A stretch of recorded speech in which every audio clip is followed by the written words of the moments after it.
Hello, ladies and gentlemen, and welcome to Full Court Press Basketball Debate.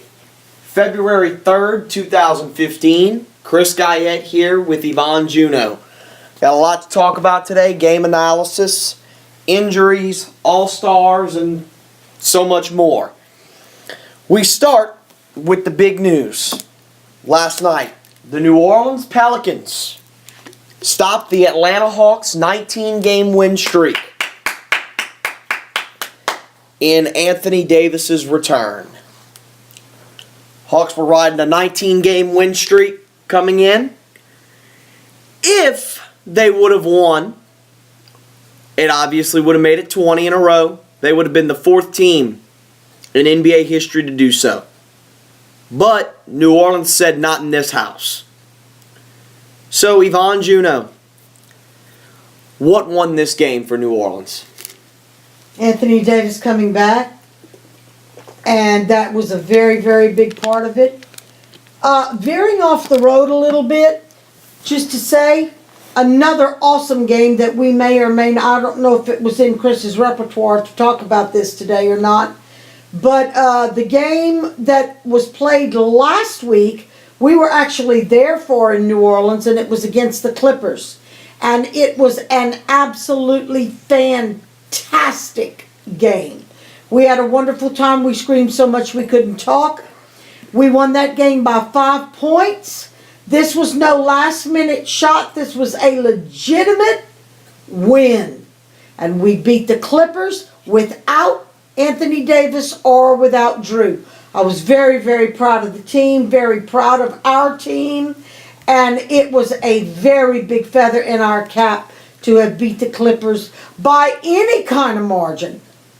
So when we got there and we found out that Anthony Davis, because we found out as we were traveling to New Orleans that Anthony Davis was probably not going to play, we were not happy campers, and I'm not going to lie to you, we were a little pessimistic, and we had to pull ourselves up by our bootstraps, and we had to say we're going to support our team no matter what.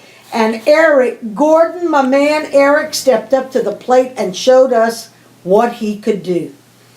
Congratulations to them for last week, and absolutely for congratulations for last night beating Atlanta, not only because we needed that win, but to beat their win streak.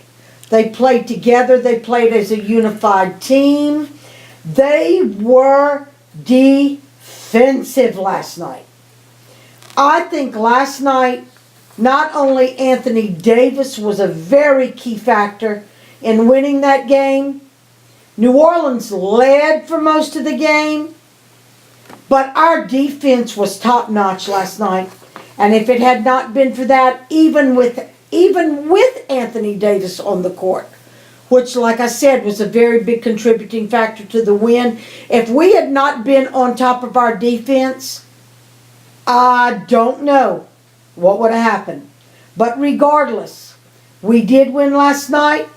Very good game. Congratulations for beating Atlanta's an awesome team. They really are. Congratulations for beating them, and congratulations for beating their win streak. The question posed is what won this game for New Orleans. The fact of the matter is that New Orleans won every battle in this game except the turnover battle. I'm going to give some stats here just to show how dominant New Orleans was in this game. 45% shooting for Atlanta. On a normal night, that'll get you a win. But New Orleans was exactly 50% from the field. Atlanta was held to 32% from 3. 7 of 22 to be exact. While New Orleans hit 9 of 23 for 39%. Atlanta only took 17 free throws in this game. Only hit 13 of the 17, while New Orleans was 20 of 23. The assists tell the story. New Orleans had 30 assists on 43 made field goals in this game. Wow. I didn't know that. to Atlanta's 19 assists on 40 made field goals. Atlanta had 6 steals, New Orleans had 5. 10 blocks for the Pelicans, 3 for Atlanta. Now, turnovers needs to be improved. New Orleans had 13 turnovers, Atlanta only had 6. Oh, Okay, they dominated us. But fast break points, New Orleans 17-9. And what tells the story is the rebounding. New Orleans and Atlanta. Let me preface this by saying Atlanta never gets outworked. Atlanta never gets outplayed. Atlanta always puts in twice the effort of their opponent. Or has, at least during this 19-game win streak. It's been very evident. 52-32 in rebounding in favor of New Orleans. wow. 52-32. Well, that tells me only one thing. And that's that New Orleans outworked the Atlanta Hawks last night. Because rebounding is not skill. I'm sorry, it's not. It's not just as simple as being underneath the goal. Right. Okay? It takes effort. It takes work. You have to do it on every possession of the entire game, offensive or defensive. You have to make yourself at the right place at the right time. You It is have to all put yourself there. about effort. Right. And when you get out-rebounded by a team 20. by 20, you are being outworked. What won this game for New Orleans? Yes, Anthony Davis with 29 points, 13 rebounds, and 5 blocks. Yeah, that's typical. Eric Gordon had 20 points on 7 of 11. Very efficient game. He actually had 7 assists as well. Right. Okay? We worked harder than Atlanta. Right. We wanted it more. It was our game to win. It was Atlanta's game to lose. Right. But Atlanta did not expect No. us to go out there. No. And Atlanta I knew. do not believe for a moment that they thought New Orleans was going to beat them last night. Well, no. They thought. Outplayed They them. knew there was a chance that New Orleans would win the Okay, game. Because they're on a outplay homestand. them. Not even outplay. Outwork them. There's a difference between outworking somebody and outplaying somebody. New Orleans outworked Atlanta last night. That's what won them the game. Now, your thoughts on Atlanta's historic 19-game win streak, What do you want me to say? just in general. Well, you talk about it.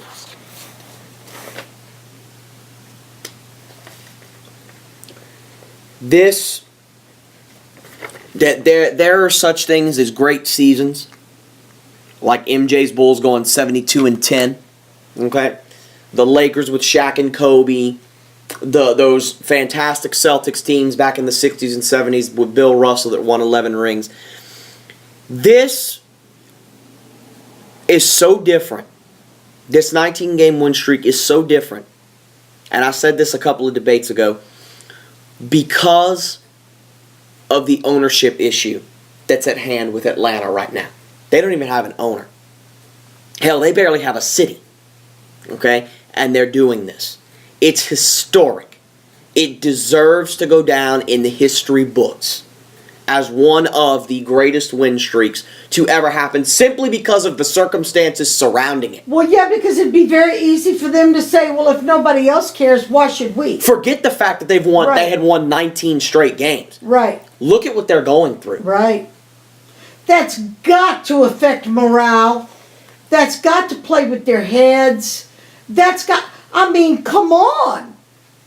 And why do they still not have an owner, which I don't understand, when they're such a good team? I don't understand. Because people are still bidding on them.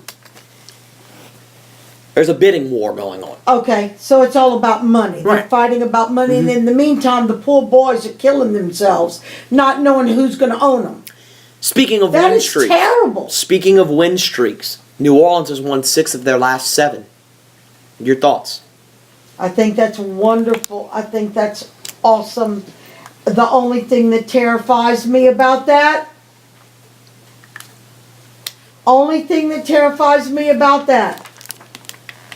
is the next game. We have to play OKC. I'm not worried about OKC. Kevin Durant doesn't play, I'm not worried. Kevin Durant plays, it's a whole different ballgame. I'm worried about Chicago. Till later in the week. OKC's first. We got to get past them first. I could have told you that. I mean, I'm more concerned.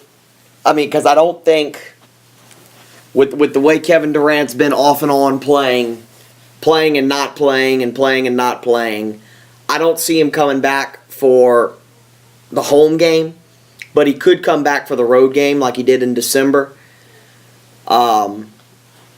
And if he does come back, do you think he'll be 100%? No. Okay. No, but it's still, I mean, a Kevin Durant at 75%. It's still better than some people at 100%. Right. I agree. I agree. But the fact that New Orleans has won 6 of their last 7, it puts them within 1 game of 8th in the West, and Phoenix lost last night, and Phoenix has Portland coming up on Thursday. So, if we win against OKC tomorrow, we'll be within a half game. And then if Phoenix loses, we'll have the 8th spot. That would be awesome. The confidence is high. That would be awesome. Playing like a very confident team right now. That would be awesome. Yeah, but we got the other half of the season still to go. Yep. But at least if we could get within the first 8, Right. that would make such a difference. LeBron and the Cavs make it 11 straight wins and defeat Philadelphia. You're not going to talk about the game because the game wasn't close. No. Okay. The question is, What was the final score? 97-84, if I'm correct, When was that? last night. Yeah, 97-84. Are the Cavaliers becoming a legitimate threat in the East? Why or why not? I think they're improving. I don't know if I'd go so far as to say they're becoming a threat. Well, with 11 straight now, maybe so. Because there are some teams that are struggling that are already in the top 8, and they're losing games that I'm confused and floored by. And I mean, I really have some questions about what's going on with some of these teams. I mean, last night was a perfect example, which I'm sure we're going to talk about. But, yeah, quite possibly. Quite possibly. I definitely see a very marked improvement. I mean, to win 11 straight. All right, Chris, is it because they're playing better? Or has the last 11 games just been easier teams? Well, no, they're playing better, clearly. Okay. And the fact... Because I know that sometimes the games that a team is scheduled to play, if they've got easier teams... Okay, now don't get me wrong. It has not been like New Orleans 6 of 7 against the Clippers, the Atlantas of the world. Cleveland, I mean, last night they played Philadelphia. Okay? Yeah, but Philadelphia's also nothing to sneeze at these days. Compared to Cleveland, yes, Right. they are. Okay. Okay? They've had those kinds of teams. I don't like this question because they have always been a legit threat in the East. Even when they were struggling, were they not still in the top 8? Yeah. And now that you've got an 11-game win streak going, I got news for y'all. They're within a half game of Chicago, who is in 4th. So if Cleveland gets that 4th spot, that means they've got home court. Okay? A half game. Isn't that where we are right now? No, we're a whole game. We're still a whole game behind. Okay. Cleveland's within a half game of home court advantage. And with the And way... do you really expect any less from a team that's got LeBron on it? And with the way Kyrie Irving has been playing, and then you add the X factor, LeBron James. Right. Kevin Love has improved. Oh, Okay? tremendously. Last night he was terrible. Yeah. But over the past couple of weeks, he has very much improved. Yeah. J.R. Smith and Iman Shumpert coming off of the bench. For a team that lost their center, Anderson Varejao, a couple of months ago, they've been playing very well. Considering. Yes, they are more than a threat in the Eastern Conference. Because with an 11-game win streak, they're within a half game of Chicago, which means they're 2.5 games from Washington. Which means they're 4 games from Toronto for second. Now, they're not close to Atlanta, but Atlanta has 40 wins. Right. As compared to 28 here. Right. Okay? And Atlanta's even no games behind. Atlanta's number 1 in the East. Right. So, I mean, that's not a fair comparison. They're coming. And it's scary. It's scary the way they're playing right now. Yes, they are more than a threat in the East. They're almost a promise. I have said from the beginning, even when Cleveland started, 3-8? Or some ridiculous stuff like that they're going to make the playoffs. And they're going to be a top 4 seed. Because they're going to get it together. They're going to find the right pieces. Credit David Blatt on this 11-game win streak. Let's give the devil his due. Okay? Everybody's been playing well. Everybody's been doing their job. They look good. They look scary right now. I would be concerned if I'm Washington, Chicago, and Toronto. Atlanta, don't worry about it yet. You still got about 10 to 12 games on them. Yeah. Okay. On everybody. But things happen. Right. Get the All-Star break coming up. Watch out. They're coming.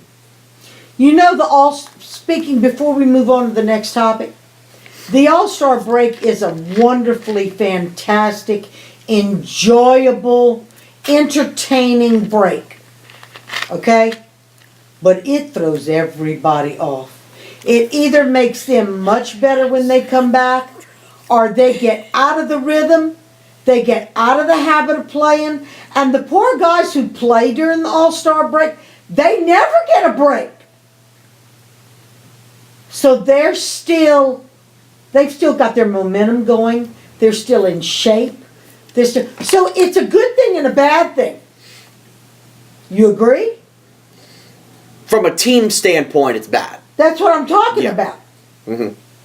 Yeah. That's what I'm talking We'll about. talk a lot about the All-Stars. I'm strictly talking about for the team. We'll talk about the All-Star break and stuff Okay. more later in the debate. Russell Westbrook notches a triple-double, the 10th of his career, last night in OKC's 7-point win over Orlando. Yvonne, your thoughts on the outcome of this game? What do you want me to say?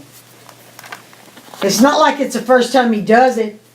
It's not like it's going to make headline news. I mean, this is Russell Westbrook. Were you surprised?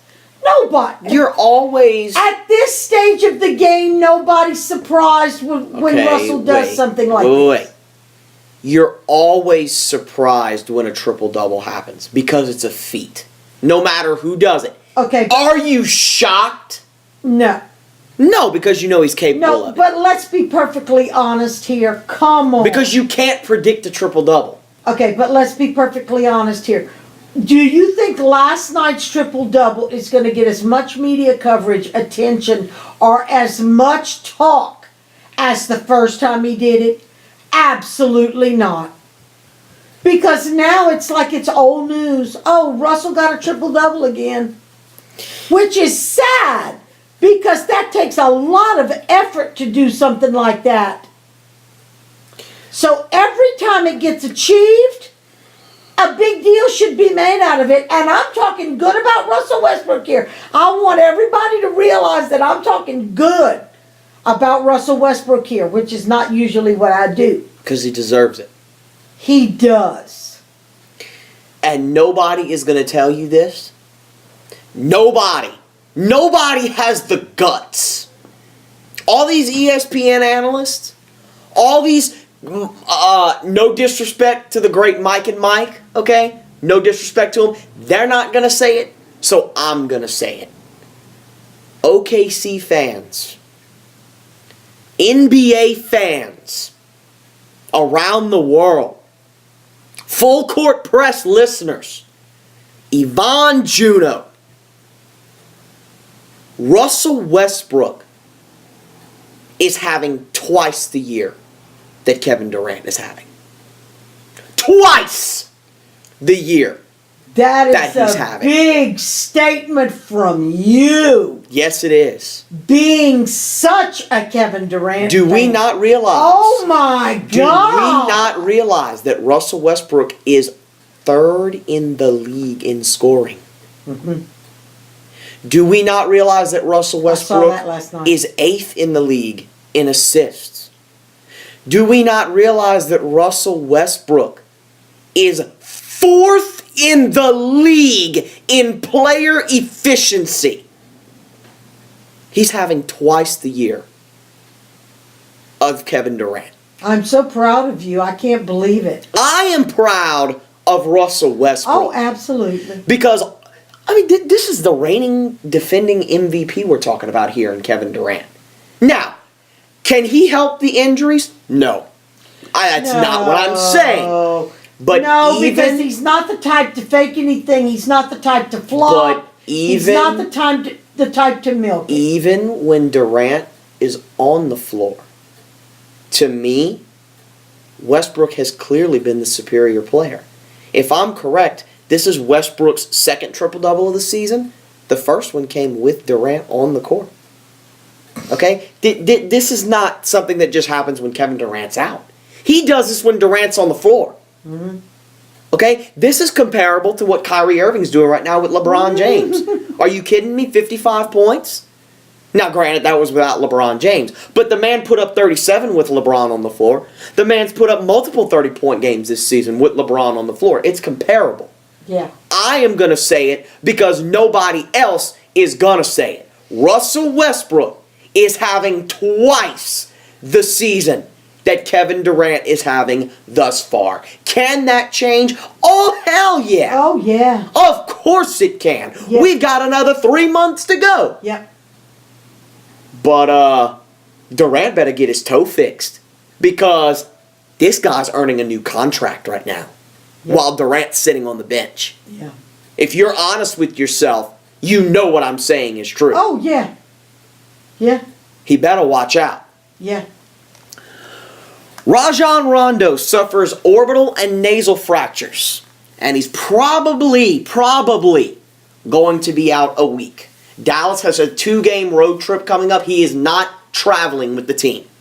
Okay, if he's only out for a week with an orbital and nasal fracture, if they only make him stay out or he only opts to stay out for a week, I hope he comes back with one of those plastic He probably masks will. on. Okay. He probably will for a few Do games. you have any idea? You said it was a knee to the Knee face. to the face. Do you know how or who it was? Well, what he was game? obviously diving for a loose ball. Okay. And somebody came and picked it up Okay. and kneed him right in the face while they Okay. were running. Do you know what game that happened in? It was Did couple they games take, back. Did they take him off the floor immediately? yes. They took him off the Yes. floor immediately. Yes. Did he get a nosebleed or any of that kind of I stuff? didn't see any blood or They anything, stopped but he the was game. he was clearly He was holding his face. clearly- He didn't Okay. return. So, I ask you, Yvonne, how much does this hurt Dallas?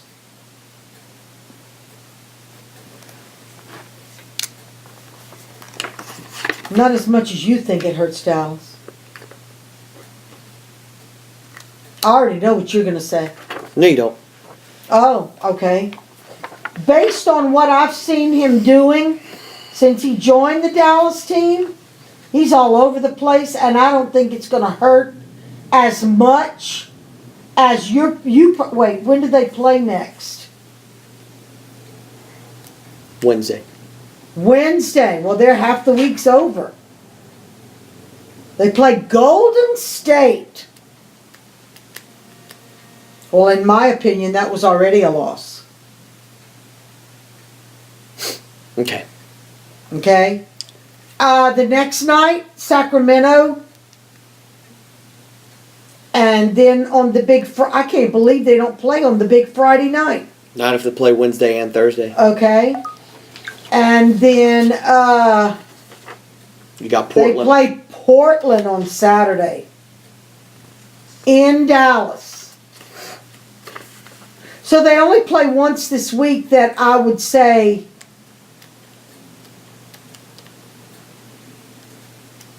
that they would really, really need him, and that would be against Portland, because I don't see them beating Golden State anyway. I know you disagree, and I'm ready for anything that you have to say. I do not see Rajon Rondo making as big a difference joining the Dallas team as what everybody thought he was going to be bringing to the Dallas team. Can you, before you go off on me, okay, and before you tell anybody who's listening what you really think, can you honestly sit there and tell me that Rajon Rondo is making as big an impact having joined the Dallas team as he was when he was with Boston on the Yes. floor?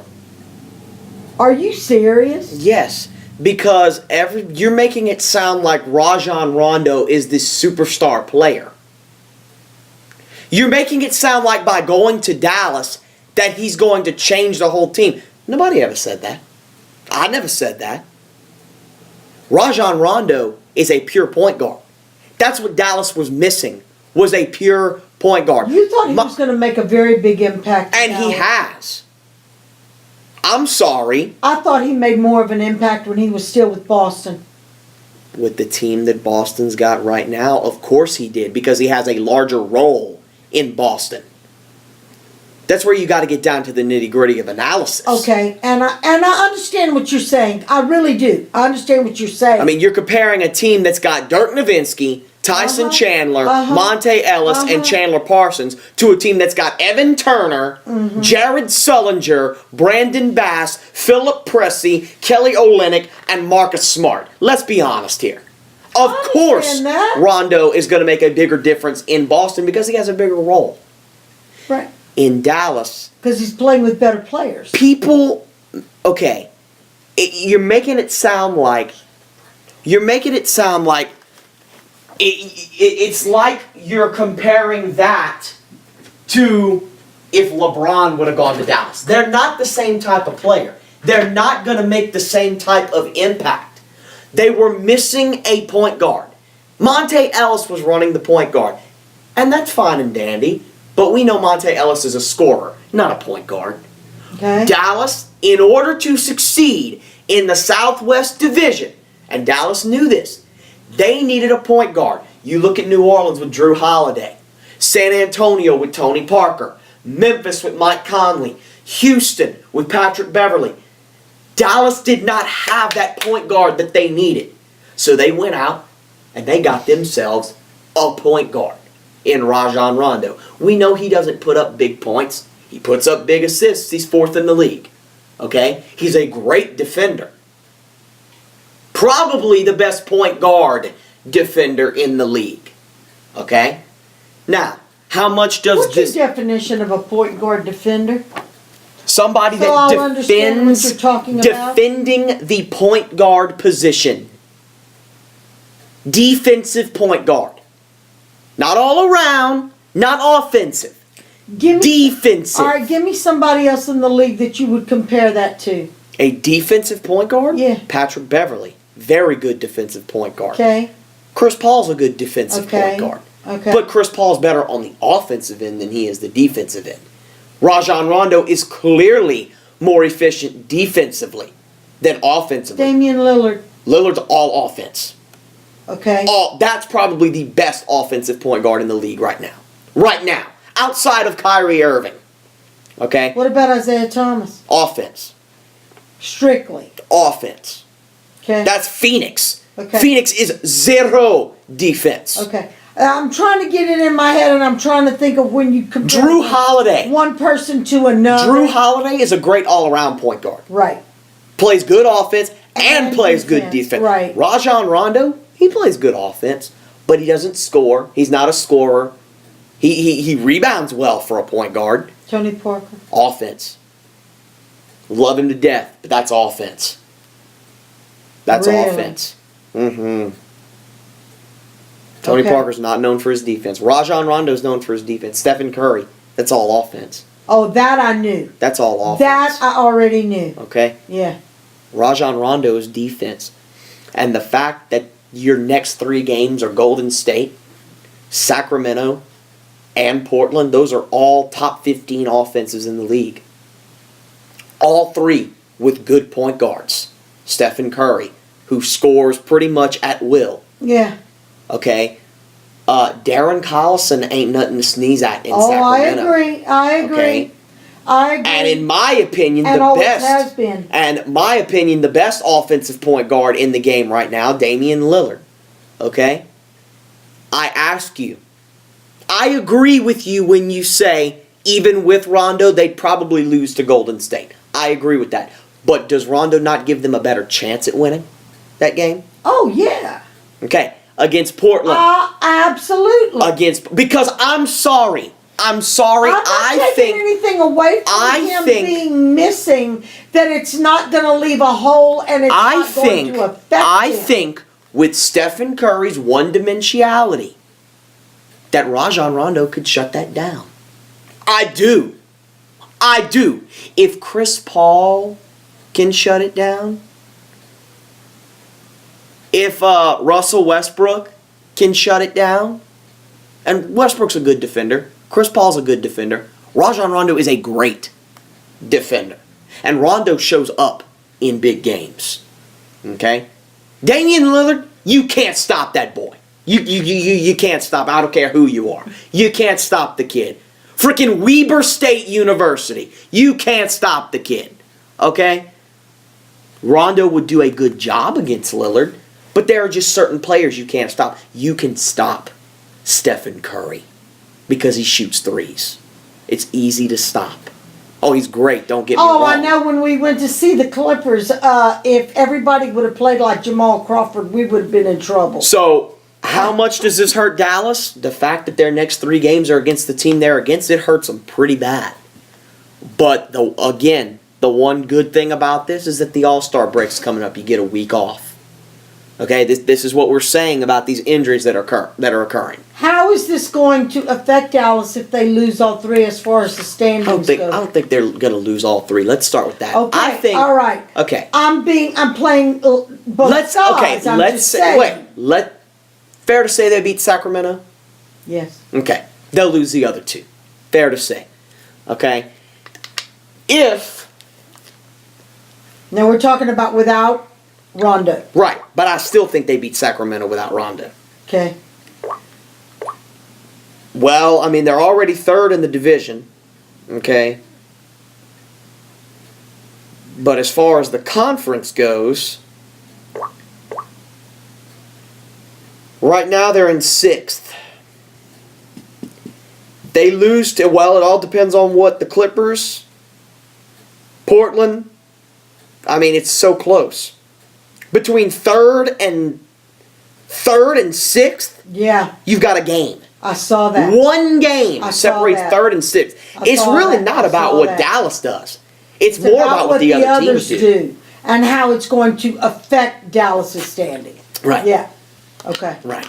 All right. So the game against Portland's a big one. Okay. Okay. So is there Regardless. So do they really think that it's only going to be a week that Yes. he's out?